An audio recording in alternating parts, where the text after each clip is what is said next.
শুকুর মাওলাই করিমের দরবারে, যে মাওলাই করিম আপনাকে আমাকে এই মুহূর্ত পর্যন্ত হায়াতে রেখেছেন। গত বছর বহুত মানুষ আমাদের সাথে ছিল, আজকে তারা দুনিয়াতে নাই। আল্লাহ পাক দয়া করে মায়া করে আজও পর্যন্ত আপনার এবং আমার হায়াত রেখেছেন।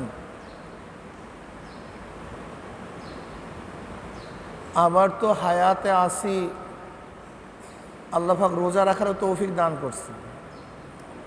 বহুত কপাল পোড়া জানোয়ারের মতো, বহুত জানোয়ার জিন্দা আছে কিন্তু রোজাদার না।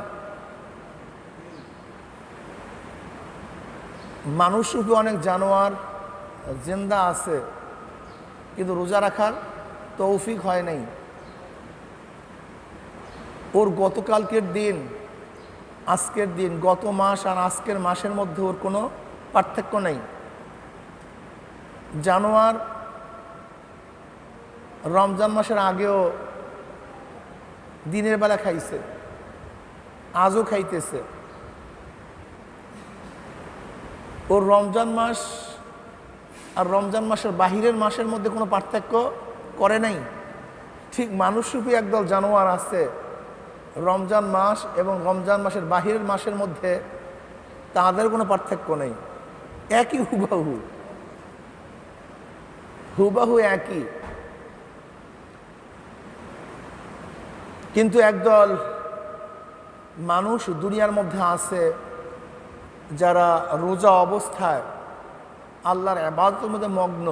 রোজা এমন এক ইবাদত, সব সময় ইবাদতের মধ্যেই আছি। রোজা তো সেই সুবহ সাদেকের আগের থেকে শুরু করে সূর্য অস্ত যাওয়ার আগ পর্যন্ত সময় পর্যন্ত খানা পিনা এবং জেমার থেকে নিজেকে হেফাজত রাখা। তার মানে এই নয় যে আমি 1 ঘন্টা রোজাদার, আধা ঘন্টা রোজাদার না, 2 ঘন্টা রোজাদার, মাঝখানে রোজাদার ছিলাম না। ব্যাপারটা কিন্তু এরকম না। কখনো নামাজ পড়ে, কখনো নামাজ পড়ে না, কখনো জাকাত দেয়, কখনো জাকাত দেয় না, কখনো হজ করে, সবসময় হজ করে না, সবসময় তেলাওয়াত করে, কখনো তেলাওয়াত করে না, অনেক সময় জিকির করে, অনেক সময় জিকির করে না। কিন্তু রোজা এমন এক ইবাদত, যতক্ষণ থেকে রোজা শুরু করছি তার মানে এই নয় আমি এখন রোজাদার, এখন রোজাদার না। ব্যাপারটা কিন্তু এরকম না। আমি এখন কি অবস্থায় আছি? রোজা অবস্থা। এর আগে কি ছিলাম? রোজা অবস্থায় ছিলাম। 1 ঘন্টা পরেও, তার মানে কি বুঝলেন? যতক্ষণ রোজা অবস্থায় আছেন ততক্ষণ ইবাদতের মধ্যেই। আমি এইটাই বুঝাতে চাই। যতক্ষণ জিকির করি ততক্ষণ জিকিরের মধ্যে, যতক্ষণ নামাজ পড়ি ততক্ষণ নামাজের মধ্যে, যখন হজ করি তখন হজের মধ্যে। কিন্তু রোজা শুরু করছি এখনো রোজার মধ্যেই। তার মানে কি? প্রত্যেকটা নিঃশ্বাস ইবাদত, প্রত্যেকটা মুহূর্ত ইবাদত, প্রত্যেকটা সময় ইবাদতের মধ্যে মগ্ন। এটা মজার ইবাদত। শুধু একটু খানা পিনার থেকে বিরত থাকি, অথচ প্রত্যেকটা শ্বাস নিঃশ্বাসের মধ্যে আমার ইবাদত চলতেছে, সওয়াব চলতেছে। দারুণ এক ইবাদত। রোজা অবস্থায় এমন না যে আমি কখনো ইবাদতের মধ্যে থাকি, কোনো ইবাদতের মধ্যে থাকি না, বরং সর্বক্ষণিক ইবাদতের মধ্যেই আমি মগ্ন থাকি। এর জন্যই রোজা অবস্থায় সব কিছু করা যায় না। এই বেহুদা কথাবার্তা, মিথ্যা, রিবা, শিকায়েত, দুনিয়ার কাজে বেশি মগ্ন থাকা, এগুলি ইবাদতের খেলাফ। আমরা শুধু রোজা মনে করি উপবাস থাকার নাম। আব্বাজান রহমাতুল্লাহ আলাইহি সুন্দর একটা উদাহরণ দিতেন। বাদুরও কিন্তু সারাদিন উপবাস থাকে। সেই সন্ধ্যার পরে খাওয়ার জন্য নামে, সূর্য উদয় হওয়ার আগেই ঘরে চলে যায়। ও কিন্তু সারাদিন আর নামে না, ও গাছের মধ্যেই থাকে, ও কিন্তু উপবাস থাকে। ঠিক আমরাও কিছু মানুষ বাদুরের মতো উপবাস থাকি। শুধু উপবাসী থাকি কিন্তু অন্য অন্য ইবাদতের মধ্যে মগ্ন থাকি না। রমজান মাসে বেশি বেশি ইবাদতের মধ্যে মগ্ন থাকা উচিত। আর কোনো ইবাদতের মধ্যে মগ্ন, অন্য কোনো ইবাদতের মধ্যে মগ্ন না থাকি, শুধু গুনার থেকে নিজেকে হেফাজত করি, এইটি ইবাদত। আমি তো ইবাদতের মধ্যেই আছি, কাজী গুনার থেকে নিজেকে হেফাজত করি। গুনার থেকে, চোখের গুনাহ নিয়াত করি না হয় আমি হারাম জিনিসের দিকে তাকাবো না। যেই সমস্ত জিনিস দেখা নাজায়েজ এমন জিনিসের দিকে আমি তাকাবো না, এটা খেয়াল করি। যেই সমস্ত কথা বলা নাজায়েজ, গিবা, শিকায়েত, বেহুদা, আমি জবান থেকে না বলি, খুব খেয়ালের সাথে থাকি। যেই সমস্ত আওয়াজ শোনা নাজায়েজ এমন আওয়াজ থেকে নিজের কানকে হেফাজত করি।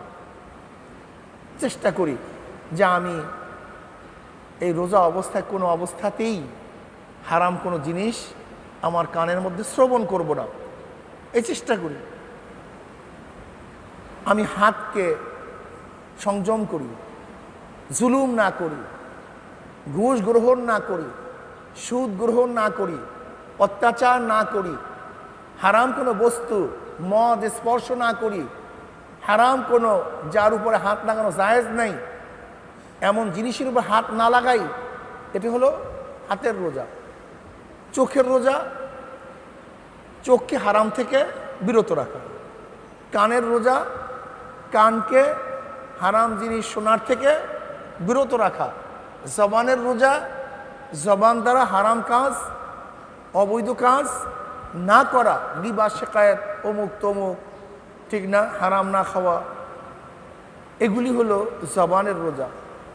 হাতের রোজা, এই হাত দিয়ে অন্যায় না করি, জুলুম অত্যাচার না করি, অবিচার না করি, এমন জিনিস স্পর্শ না করি যেটা স্পর্শ করা জায়েজ নাই, এটা হাতের রোজা। অন্তরের রোজা, অন্তর দিয়ে হারামের চিন্তা না করি, খারাপ চিন্তা না করি, যে চিন্তাগুলি নাজায়েজ, অবৈধ, এরকম চিন্তার থেকে অন্তরকে হেফাজত করি, বরং তার পরিবর্তে ফিকিরের মধ্যে, আল্লাহর ধ্যানের মধ্যে, আল্লাহর খেয়ালের মধ্যে, মুশাহাদার মধ্যে নিজের অন্তরকে লাগাই দিই। এটা হলো অন্তরের রোজা। আল্লামা শিবলি রহমতুল্লাহ আলাইহি একদিন এক জায়গা থেকে যাইতেছেন, দেখে একদল যুবক একটা মানুষকে ঢিলা মারতেছে।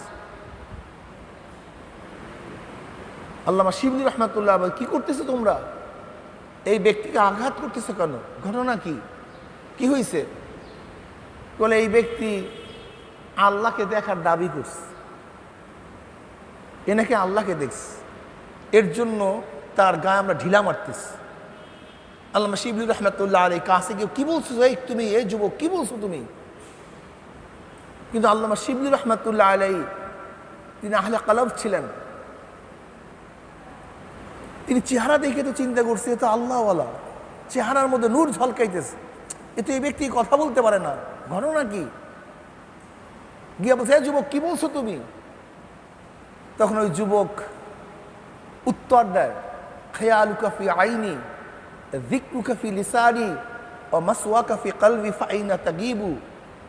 যার খেয়াল আমার কলবের মধ্যে, যার ধ্যান আমার অন্তরের মধ্যে, যার জিকির আমার জবানের মধ্যে, খেয়ালুকা ফি আইনি, যার খেয়াল ধ্যান আমার চোখের মধ্যে, যার জিকির আমার জবানের মধ্যে, যার বাসা স্থান আমার অন্তরের মধ্যে, ফাইনা তাকিবু, সে আমার থেকে গায়েব, অদৃশ্য হবে কিভাবে?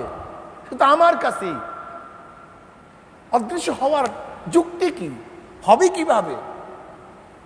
এই হলো আল্লাহ ওনাদের খেয়াল। অন্তরকে সব সময় খেয়ালের মধ্যে মগ্ন রাখা। আমি কি করছি, কি করতেছি, কি করা উচিত ছিল, কি করব, এই খেয়ালের মধ্যে সব সময় নিজের অন্তরকে মগ্ন রাখা। এটা হলো অন্তরের রোজা। কলবের রোজা, পায়ের রোজা কি?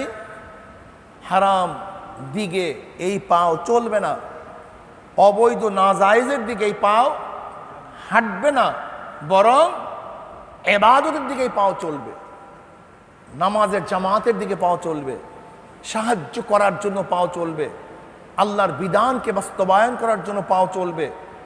এক কথায় নেকের কাজে পাও চলবে, গুনার কাজে পাও চলবে না। এর নাম হলো রোজা। আমরা শুধু উপবাস করি কিন্তু সমস্ত গুনার মধ্যে লিপ্ত থাকি, মগ্ন থাকি, এর নাম রোজা না।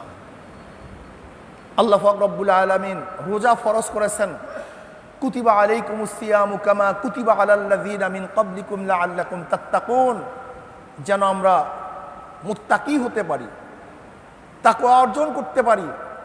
তাকওয়া সবচেয়ে দামি। এই তাকওয়ার কারণেই মানুষ দামি হয়। এই তাকওয়া না থাকার কারণেই মানুষ ধ্বংস হয়ে যায়। কি হয়ে যায়? ধ্বংস হয়ে যায়। আলেম হইলি সে মুত্তাকি, ব্যাপারটা এরকম না, বরং বহুত জান্নেওয়ালা, এলেমের অভাব নেই কিন্তু দেখা যায় তার মধ্যে তাকওয়া নেই। আবার সাধারণ মানুষ, তত বেশি এলেম নেই কিন্তু আল্লাহর ভয় তার অন্তরের মধ্যে এত বেশি জাগ্রত, একটা গুনার কাজের কাছেও সে যায় না। প্রিয় ভাইয়ারা আমার, খুব ভালো মতো মনে রাখতে হবে, বর্তমান জমানায় আমরা বিভ্রান্ত হয়ে যাই, আমাদের প্রতি বিভ্রান্তি চলে আসছে। আমরা মনে করি যে বক্তব্য বহুত বড় আলেম, সেই কাজ করে কিভাবে, অমুক ব্যক্তি এত বড় আলেম মুহাদ্দিস, সেই কাজ করে কিভাবে। মনে রাখতে হবে, সে যত বড় আলেম হোক, মুহাদ্দিস হোক, পীর হোক, সে মানুষ, ভুল করতেই পারে, ভুল করতেই পারে, অন্যায় করতেই পারে, তা আশ্চর্য হওয়ার কিছু নাই। বর্তমান জমানায় আমরা ইসলামকে খেল তামাশার বস্তু বানায় দিস, ইসলাম নিয়ে তাচ্ছিল্য করি, ইসলাম মানতে চাই না, ইসলাম বুঝতে চাই না। একদল মানুষ ইসলামকে ধ্বংস করতে চাই। ইসলামের দুশ্মনেরা, ইসলামের শত্রুরা ইসলামকে ধ্বংস করার চক্রান্ত করতেছে। বর্তমান জমানায় আমাদের ঈমান এত দুর্বল যা চিন্তাও করা যায় না। ঈমানের এত দুর্বলতা আমাদের মধ্যে চলে আসছে। আল্লাহ পাক আমাদের সবাইকে হেফাজত করেন। মুসলমান মুমিন খুব সতর্ক থাকেন। ইসলামের দুশ্মনেরা আগেও বসা ছিল না, এখনো বসা নাই, ভবিষ্যতে বসা থাকবে না। কিন্তু মুসলমানদেরকে সচেতন থাকতে হবে, মুসলমানকে সচেতন থাকতে হবে। আল্লাহ পাক আমাদের সবাইকে হেফাজত করেন। দেখেন তাকওয়া কি জিনিস। আর তাকওয়া মিলাকুল হাসানাত। তাকওয়া হলো সমস্ত নেকের মূল, সমস্ত নেকের মূল হলো তাকওয়া। তাকওয়া কি জিনিস? আত-তাজান্নুবু আম্মা ইয়াদুররুহু ফিল আখিরাহ। আত-তাজান্নুবু আম্মা ইয়াদুররুহু ফিল আখিরাহ, আখিরাতে ক্ষতি হয়। আত-তাজান্নুবু আম্মা ইয়াদুররুহু ফিল আখিরাহ। তাকওয়া কি জিনিস? আখিরাতে ক্ষতি হয় এমন জিনিস থেকে নিজেকে হেফাজত করা, বাঁচাইয়া রাখা, তার নাম তাকওয়া। হাজারো চরমনায় মুজাহিদ, গরিব, জানে না কিছু, কিন্তু ইবাদত করার জন্য যে মাসালার প্রয়োজন তা শুধু জানে, লেকিন জীবন যেতে পারে, তারা গুনার কাজের কাছেও যায় না। এরকম হাজারো আছে। কিন্তু আবার দেখবেন বহুল বড় পীর মুহাদ্দিস, গুনার মধ্যে লিপ্ত থাকতেই পারে মানুষ। কিন্তু আপনি আশ্চর্য হচ্ছেন কেন? আশ্চর্য হওয়ার কি আছে? বালাম ইবনে বাউরা, বালাম ইবনে বাউরা বনী ইসরাইলের বহুত বড় আবেদ ছিল, মুস্তাজাব দাওয়া ছিল। যেই দোয়া করতো সেই দোয়াই কবুল হয়ে যেত। লেকিন স্ত্রীর প্রেমে পড়ছে, স্ত্রীর মোহাব্বত ভুলতে পারে নাই, স্ত্রীকে ঘুষ খাওয়াইছে শয়তানেরা, কাফেররা। যেহেতু বালাম এবং বাবুরা যেই দোয়া করে সেই দোয়াই কি হয়ে যায়, কবুল হয়ে যায়। কাজে মুসলমানদের বিরুদ্ধে যেন একটু দোয়া করে। ব্যাস, বালাম এবং বাবুরা যখন মুসলমানদের বিরুদ্ধে হাত তুলছে, আল্লাহ পাক বলছেন আমি তোকে এই পর্যায়ে পৌঁছাইছি মুসলমানদের বিরুদ্ধে বরদোয়া করার জন্য নয়, তাদেরকে ধ্বংস করার দোয়া করার জন্য নয়, তাদের পক্ষে দোয়া করার জন্য। আল্লাহ পাক রব্বুল আলামিন তো দোয়া কবুল করেনি নাই, বরং তার চেহারাকে কুকুরের মতো করিয়া দিচ্ছে, গুমরাহ হয়ে গেছে। হতে পারে বর্তমান জমানায় আমাদের অবস্থা কি দাঁড়াইছে আমরা চিন্তাও করতে পারি না। কাজী আমাদেরকে সবসময় সতর্ক থাকতে হবে, না জানি কখন কি হয়ে যায়, না জানি কখন কি হয়ে যায়, এর জন্য সবসময় সতর্ক থাকতে হবে। আব্দুল কাদের জিলি রহমতুল্লাহ আলাই, আব্দুল কাদের জিলি রহমতুল্লাহ আলাই তিনি কি বলেন, মৃত্যুর পরে মাপ পাওয়ার আগ পর্যন্ত নিজেকে নিজে একটা শুয়ারের চেয়ে ভালো মনে করা যাবে না। মানুষ তো গুমরা হতেই পারে, নষ্ট হতেই পারে। এজন্য আব্দুল কাদের জিল রহমতুল্লাহ আলাই বলেন মৃত্যুর পরে মাপ পাওয়ার আগ পর্যন্ত নিজেকে নিজে একটা শুয়ারের চেয়ে ভালো মনে করা যাবে না।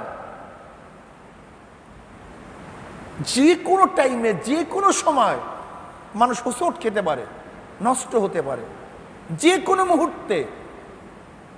এর জন্য আমাদের সব সময় সতর্ক থাকা উচিত, সব সময় খেয়াল রাখা উচিত, ভুলের মধ্যে পড়ার সাথে সাথে তওবা করা উচিত, আল্লাহর কাছে কান্নাকারি করা উচিত। যদি নিজেকে নিজে বড় মনে করি আমি আলেম হয়ে গেছি, আমি মুহাদ্দিস হয়ে গেছি, আমি পীর হয়ে গেছি, আমি মুফতি হয়ে গেছি, আমি আর গোমরা হব না, এটা গোমরা হবি লাজেম, এটা গোমরা হবি। এর জন্য নিজেকে সব সময় সতর্ক অবস্থায় রাখা চাই। বর্তমান জমানায় দেখা যায় মামুনুল হককে নিয়ে আমাদের মধ্যে আলোচনা পর্যালোচনা, কি আলোচনা পর্যালোচনা, আমরা দুই পাঠ হয়ে গেছি। এক পাঠ মনে করি মামুনুল হকের বারাত, তার পবিত্রতা সাবেত করলি, প্রমাণ করলি ইসলাম পবিত্র হয়ে যাবে, ইসলাম বেঁচে যাবে। আর একদল মনে করি যদি মামুনুল হককে কুলুষিত করতে পারি তাহলে ইসলাম ধ্বংস হয়ে যাবে। এই দুই দর্শনই ভুল, দুই দর্শনই ভুল, উভয় দর্শনই ভুল। ফয়জুল করিমের সাথে ইসলামের থাকা এবং না থাকা সংযুক্ত না, আব্দুর রহিমের সাথে ইসলামের থাকা এবং না থাকা সংযুক্ত না, কোনো ব্যক্তির সাথে ইসলাম থাকা এবং না থাকার কোনো সংযুক্ততা নাই। ইসলাম ইসলামের জায়গায় আছে। আমি পালন করব ইসলাম, আমি মুসলমান। আমি ইসলাম পালন করব না, আমি বেঈমান, আমি ফাসেক, আমি জালেম, আমি কাফের, আমি মুশরিক হতে পারি। ইসলাম ইসলামের জায়গায়। বর্তমান জমানায় এই সমস্ত চিন্তা ভাবনা আসছে কেন, কিসের কারণে আসছে? যাদের ইসলামের গভীর জ্ঞান নাই তাদের মধ্য থেকে এই সমস্ত খেয়াল এবং ধ্যান আসছে। আমরা কি এই খেয়াল করি না? এই মাত্র ইমাম সাহেব নামাজ পড়াইতেছিল, আমি তার ইক্তেদা করতেছিলাম, হঠাৎ করে তার উজু ছুটে গেছে। আমি এখন কি করি? ইক্তেদা করি? কেন করি না? এক সেকেন্ড আগে তার ইক্তেদা করতেছিলাম, এখন করি না কেন? উজু নাই। এই মাত্র গাড়ি চলতেছিল, এখন গাড়ি চলে না কেন? পাম্প নাই। একটু আগেও তো পাম্প ছিল, এখন পাম্প নাই, গাড়ি বন্ধ হয়ে গেছে। এই মাত্র ইক্তেদা করছি, উজু ছিল, এখন উজু নাই, ইক্তেদা ছেড়ে দিয়েছি। এই মাত্র পীর সাহেবের ইক্তেদা ছেড়ে দিয়েছি কেন? সে হেদায়েতের উপর ছিল, এখন হেদায়েতের উপরে নাই। এটা আশ্চর্য হওয়ার কি আছে? আমি তো বুঝি না কিছু। এটা আশ্চর্য হওয়ার কিছু নেই। যারা মনে করতেছেন মামুনুল হককে যদি প্রমাণ করতে পারি দোষী, তাহলে ইসলাম দোষী হয়ে যাবে, তারাও ভুল। আর যারা মনে করেন মামুনুল হককে যদি বারাত সাবেত করতে পারি তা ইসলাম পবিত্র হয়ে যাবে, তারা ভুল ধর্ষণের মধ্যে আছেন। ইসলাম কোন ব্যক্তির সাথে সম্পৃক্ত না, ইসলাম কোরআন এবং হাদিসের সম্পৃক্ত। ক্লিয়ার কাট কথা। আপনি কি জানেন না সাহাবীদের মধ্যে সাহাবীরা মুরতাদ হয়ে গেছে, সাহাবীরা কি হয়ে গেছে? মুরতাদ হয়ে গেছে। যেতে পারে আব্দুল ইবনে বাতাল সাহাবী ছিল, মুরতাদ হয়ে গেছে। আব্দুল ইবনে সারা সাহাবী ছিল, মুরতাদ হয়ে গেছে।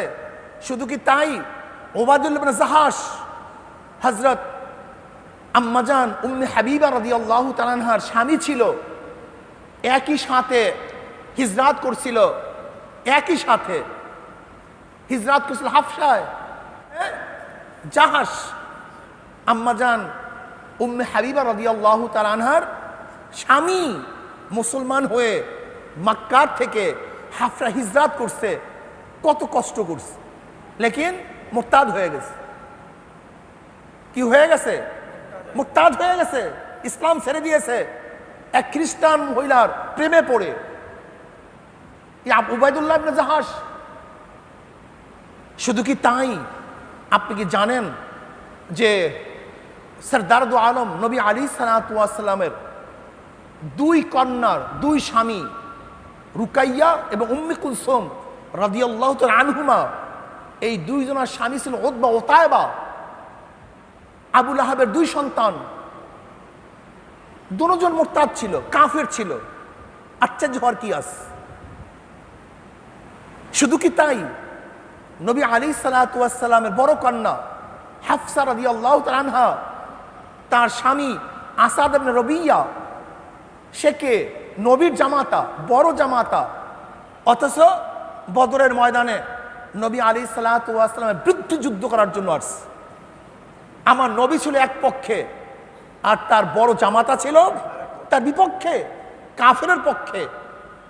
আপনারা জানেন সেই আসাদ ইবনে রবিয়া বদরের ময়দানে অ্যারেস্ট হয়ে গেছে, ধরা পড়ছে। 70 জন কাফের যে ধরা পড়ছিল, তার মধ্যে নবী আলাইহিস সালাতু ওয়াস সালাম বড় জামাতাও ছিল। নবী আলাইহিস সালাতু ওয়াস সালাম মুক্তিপণের মাধ্যমে তাদেরকে ছেড়ে দেওয়ার জন্য শর্ত করেছিলেন। আর সেই তার বড় জামাতার মুক্তিপণের জন্য যে হাটটা নিয়ে আসা হয়েছিল, সেই হাটটা হলো কার? খাদিজা কুবরা রাদিয়াল্লাহু তাআলা আনহাকে যে হার দেওয়া হয়েছিল, যে হার তার মেয়েকে দিয়েছিলেন তিনি, অথচ তার মুক্তির জন্য নবী আলাইহিস সালাতু ওয়াস সালামের কাছে সেই হারই প্রদান করা হয়েছে। কত বড় ব্যথার কথা, কত বড় কষ্টের কথা, কিন্তু তার ইসলামের কিছু আসে যায় নাই। ইসলাম ইসলামের জায়গায় আছে। মনে রাখতে হবে, যদি কেউ মনে করেন অমুক ব্যক্তিকে, চরমনাই পিশাবকে দোষী করতে পারলি ইসলাম দোষী হয়ে যাবে, তারাও ভুল করতেছেন। আর কেউ যদি মনে করেন চরমনাই পিশাবকে বারাত পবিত্র ঘোষণা করলি ইসলাম পবিত্র হয়ে যাবে, তারাও ভুল করতেছেন। চরমনাই পীর সাহেব একজন মানুষ, মুহাদ্দিস সাহেব একজন মানুষ, মুফতি সাহেব একজন মানুষ, আদিব সাহেব একজন মানুষ, জ্ঞানী ব্যক্তি একজন মানুষ। যে কোনো টাইমে পদচ্যুত হতে পারে, সে পাচার খেতে পারে, পিচ্ছিল পথ, এই পথ খুব মারাত্মক। এর জন্য আব্দুল কাদের জিলানী রাহমাতুল্লাহ আলাইহি বলেন, মৃত্যুর পরে মাপ পাওয়ার আগ পর্যন্ত নিজেকে নিজে শুয়ারের চেয়ে ভালো মনে করা যাবে না। সবসময় সতর্ক হওয়া চাই, সবসময় সতর্ক হওয়া চাই। আজকে ইসলামকে ধ্বংস করার জন্য যারা চক্রান্ত করতেছেন, আল্লাহর কসম করে বলতেছি, ইসলামকে নিয়ে ষড়যন্ত্র করবেন, ইসলামকে ধ্বংস করতে পারবেন না, বরং যারা ইসলামকে নিয়ে ষড়যন্ত্র করবেন তারাই ধ্বংস হয়ে যাবেন। হয়েছে, হবে, কোনো সন্দেহ নেই। আজকে এক কেচ্ছা, এক কাহিনী, শুধু তাই, বাস এইটাই চলতেছে। মামুনুল হক জিকির উঠায় দিছে। মনে রাখতে হবে, মামুনুল হক কিছু না, ফয়জুল করিম কিছু না, আব্দুর রহিম কিছু না, আব্দুল সাত্তার কিছু না। কোরআন ও হাদিস অনুযায়ী আমরা চলছি, চলবো, চলতে থাকবো ইনশাআল্লাহ। হ্যাঁ, ওই ব্যক্তির ইক্তেদা, অত্তাবে সাবিলা মান আনাবা ইলাইয়া, ইমাম সাহেবের ইক্তেদা যতক্ষণ করব, যতক্ষণ সে হকের উপরে আছে। যখন ইমাম সাহেব হকের উপরে নাই, আমরা ইক্তেদা ছাড়িয়ে দেব। আমাদের অনুসরণ ওই পর্যন্ত করবেন যতক্ষণ পর্যন্ত আমরা হকের উপরে আসি। আমরা হকের উপরে নাই, আপনাদের অনুসরণ ছেড়ে দেওয়া ওয়াজিব হয়ে যাবে। লা তুআতা লিমাখলুকিন ফি মাসিয়াতিল খালিক। গুনার উপরে মুমিন কারোর অনুসরণ করতে পারে না, অনুকরণ করতে পারে না। যতক্ষণ পর্যন্ত ব্যক্তি হকের উপরে থাকবে ততক্ষণ পর্যন্ত অনুসরণ করব। বলতে পারেন হুজুর একটু আগে আপনাকে এত সম্মান করছি, শ্রদ্ধা করছি, এখন করব না কেন? হ্যাঁ, যতক্ষণ আমার হাতে পেয়ালা ছিল, দুধের পেয়ালা, ততক্ষণ পান করার জন্য আসছেন। এখন দুধের পেয়ালা নাই, কেন আসবেন? নাই তো দুধের পেয়ালা। আগে আসছেন কেন? ছিল। আগে ইক্তেদা করছিলেন কেন? হকের উপরে ছিলাম। এখন ইক্তেদা করবেন না কেন? হকের উপরে নেই। এটা আশ্চর্য হওয়ার কিছু নেই। আমি এখন কথা বলছি কেন? আমার মধ্যে রুহু আছে, ফট করে মরে গেছি, এখন কথা বলতে পারতেছি না কেন? রুহু নেই। ক্লিয়ার কাট কথা। এটা আশ্চর্য হওয়ার কিছু নেই। কাজী কেউ এই কথা ভাববেন না অমুক ব্যক্তিকে কলুষিত করতে পারলি ইসলাম কলুষিত হয়ে যাবে না। ইসলাম স্বচ্ছ, সুন্দর। ইসলামের দুশ্মনরা ইসলামকে ধ্বংস করার চক্রান্ত করতেছে। মামুনুল হক কিছু না, আসলে উদ্দেশ্য ইসলামকে ধ্বংস করা। আমাদের সতর্ক থাকতে হবে যে ইসলামের দুশ্মনদেরকে চিহ্নিত করতে হবে, যাদের কলবের মধ্যে ফি কুলুবিহিম মারাদুন ফাযাদাহুমুল্লাহু মারাদা। আপনি এই কথা ভাবিয়েন না আজকে মামুনুল হকের অন্যায়ের কারণেই তার ইসলামকে ধ্বংস করতে চায় না। তাদের মধ্যে ইসলামের বিদ্বেষ ছিল, মামুনুল হকের কারণে তাদের সেই বিদ্বেষ জাগ্রত হয়েছে, এছাড়া অন্য কিছু না। কাজে আল্লাহ পাক রব্বুল আলামিন আমাকে এবং আমাদের সবাইকে ঈমানকে মজবুত করে সামনে চলার তৌফিক আল্লাহ পাক আমাকেও দান করুন, আমাদের সবাইকে দান করুন। আল্লাহ পাক এই রমজান মাসে ঈমানকে মজবুত করে দেন। আমা আলাইনা ইল্লাল বালাগ। 4 রাকাত।